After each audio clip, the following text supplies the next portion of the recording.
মানসিকা VoIP very interesting. VoIP নিয়ে প্রায় বলা হয় মানুষ স্পিকার, এখানে যে ভিওআইপি করে শত শত কোটি টাকা, আমি আপনাকে বলছি কিভাবে যায়। 29টা আইজিডব্লিউ লাইসেন্স দেওয়া হচ্ছে মানুষ speaker. Call rate is 3 cents, that means 2 টাকা 70 পয়সা, এবং প্রতি বছর দিতে হয় 8 কোটি টাকা আপনার বিটিআরসি কে। এই যে 3 সেন্টস মানুষ স্পিকার, এর মধ্যে থেকে বিটিআরসি অর্ধেক নিয়ে যায়। যারা লাইসেন্স নিয়েছে তাতে বেশি হলে 30 পয়সা থাকে, কিন্তু দুইটা কোম্পানির জন্য কেউ কাজ করতে পারছেন না। একটা হলো রাতুল, আমাদের মন্ত্রী নারক সাহেবের মেয়ে চালান, আরেকটা হলো টুকু সাহেবের, যেটার নাম হলো ভিশন। এরা সরকারকে কোনো টাকা পয়সা দেয় না মাননীয় স্পিকার, আমার কথা না। বিদেশি কলে প্রতিদিন চুরি 17 কোটি টাকা। আমি আমার নানক সাহেবকে, আমার মন্ত্রী সাহেবকে বলতে চাই, আপনাকে সাভারে যখন আমি দেখেছিলাম যে আপনার রানা প্লাজার পাশে 3 দিন বসে আছেন, 3 দিন বসে না থেকে 3 দিনের কামাই যদি রানা প্লাজারে দিয়ে দিতেন, তাহলে আলহামদুলিল্লাহ তাদের সব ঝামেলা চলে যেত। মাননীয় স্পিকার, মাননীয় স্পিকার, পদ্মা সেতু, আসলে 6 মিনিট সময় বাকি আছে, আপনি কি সময় বাড়াবে না?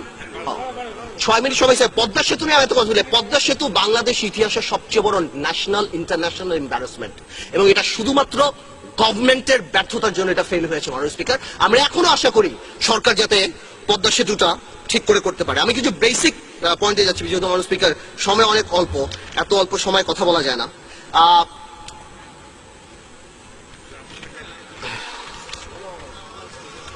স্পিকার, আমি আমার দেশের কথা নিয়ে একটা কথা বলতে চাই। আমার দেশ নাকি উস্কানি দিয়েছে, আমার দেশ, আমি আবার ঠিক করে বলি, আমার দেশ নাকি উস্কানি দিয়েছে রাজীবের থাবা বাবা ছাপিয়ে। তো আমি একটা জিনিস জানতে চাই, আমাদের মন্ত্রী সাহেব সুরঞ্জন সেনগুপ্ত সাহেব যখন বললো সুবহানাল্লাহ সুবহানাল্লাহ বলে এরা ভেঙে যাবে, তখন কেমন লাগে? তখন এবং আজকে যে বাংলাদেশে যদি কালকে 1 লক্ষ লোকের একটা মিছিল বের হয় এই বিচারের জন্য, তাদেরকে দোষটা কার হবে? আমাদের মন্ত্রী সাহেবের হবে, না ওই 1 লক্ষ লোকের হবে? সুরঞ্জন সেনগুপ্ত বাংলাদেশের ভেটারেন পলিটিশিয়ান, আমি এখানে বসে আপনার মাধ্যমে বলতে চাই, ভেটারেন পলিটিশিয়ান, গ্রেট পার্লামেন্টারিয়ান, সবসময় ওয়েস্টমিনিস্টারের কথা বলে। আমি একটু মনে করিয়ে দিতে চাই, Westminster Edwina Currie, member of parliament South Derbyshire, Conservative party থেকে রিজাইন করেছিল, শুধুমাত্র ভুলে বলেছিল এই দিনগুলি খারাপ। কয়েকদিন আগে কংগ্রেস মন্ত্রী রাওয়ান কুমার, অনেকটা সিমিলার, রাওয়ান কুমার রেল মন্ত্রী, ভাতিজা টাকা সহ ধরা পড়েছে, এখানে কি পিএস না? হ্যাঁ, অনেকটা সিমিলার, হি রিজাইন। আমার কথা হলো, এতই যদি is a man of integrity, এতই যদি ইন্টেগ্রিটি থাকে, why doesn't he resign? Why doesn't he resign? He should resign and create an example in Bangladesh that I resign from Bangladesh. যদি আসলে ওয়েস্টমিনিস্টার বিশ্বাস করে। মাননীয় স্পিকার, তত্ত্বাবধায়ক সরকার নিয়ে, মাননীয় স্পিকার, তত্ত্বাবধায়ক সরকার নিয়ে আমি একটা তত্ত্বাবধায়ক সরকার নিয়ে মাননীয় স্পিকার আমি একটা কথা বলতে চাই। মাননীয় স্পিকার, যদি সময় নষ্ট, আপনি আমাকে সময় দিবেন, কারণ আমি একদম ভালোভাবে, আমি কাউকে প্রশ্ন আরেক করছি না। তত্ত্বাবধায়ক সরকার নিয়ে বলি, মানুষের তত্ত্বাবধায়ক জন্ম কোথায়? 1991-এ 2টা দলের মিউচুয়াল রেসপেক্ট যখন ছিল না, 2 দলের মধ্যে যখন বিশ্বাস ছিল না, তখনই তত্ত্বাবধায়ক সরকার আসছে। মানে স্পিকার, আজকে কি আপনি মনে করেন 2 দলের সম্পর্ক ভালো? মানে স্পিকার, আমরা জেল খেটেছি শুধুমাত্র শেয়ার মার্কেটের বিরুদ্ধে বক্তৃতা দিয়ে। আমরা জেল খেটেছি, আমাদের বিরোধী দলের চিফ হুইপকে মারা হয়েছে। মানে স্পিকার, আমাদের এত লক্ষ লক্ষ মামলা। মানে স্পিকার, বিরোধী দলীয় নেত্রীকে বাড়ি থেকে যেভাবে বের করা হয়েছে মাননীয় স্পিকার, তারপর আপনি মনে করেন 2 দলের সম্পর্ক ভালো? আজকে তারেক রহমান সাহেবকে নিয়ে মাননীয় স্পিকার বলা হয়। মাননীয় স্পিকার, আমি একটা কথা শুধু বলতে চাই, তারেক রহমান সাহেব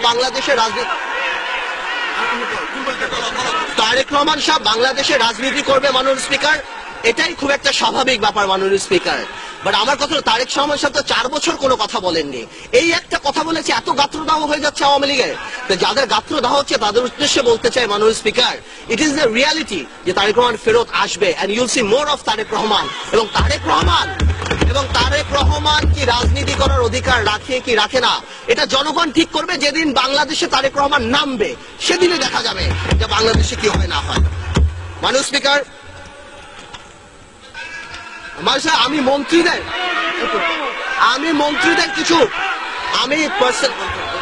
আমি পার্সোনালি মন্ত্রীদের কিছু ইমেজ ক্রাইসিস নিয়ে বলছি। আমাদের সময় মাননীয় স্পিকার 2 জন ফেমাস মন্ত্রী ছিল, একজন ছিল আল্লাহর মাল আল্লাহ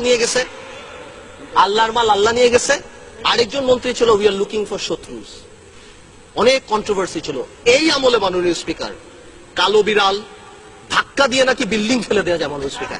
আপনি কল্পনা করেন, একটা মন্ত্রী সাহেব যদি বলে ধাক্কা দিয়ে বিল্ডিং ফেলা যায়, তাহলে তার মেন্টাল ক্যাপাসিটির কি অবস্থা? তাহলে এই মন্ত্রণালয়টা কত রিচ। এনিওয়েজ, কেউ বলে ধাক্কা দিয়ে ফেলা যায়, কেউ বলে কারো বিলাল, কেউ বলে চোখ উঠিয়ে ফেলবো, কেউ বলে কম খান, কেউ বলে আবার বিলবোর্ডের পোস্টার দেখে নাকি অ্যাক্সিডেন্ট হয়। এবং আমাদের উপদেষ্টা সাহেবরা কেউ হলমার্কের সাথে আছেন, আমাদের আবুল হোসেন সাহেব বাংলাদেশের প্রুভেন অনেস্ট ম্যান। তো এইভাবে যদি এতগুলি উইকেট পড়ে যায় একটা সরকারের ব্যাটিং করবে কে মাননীয় স্পিকার?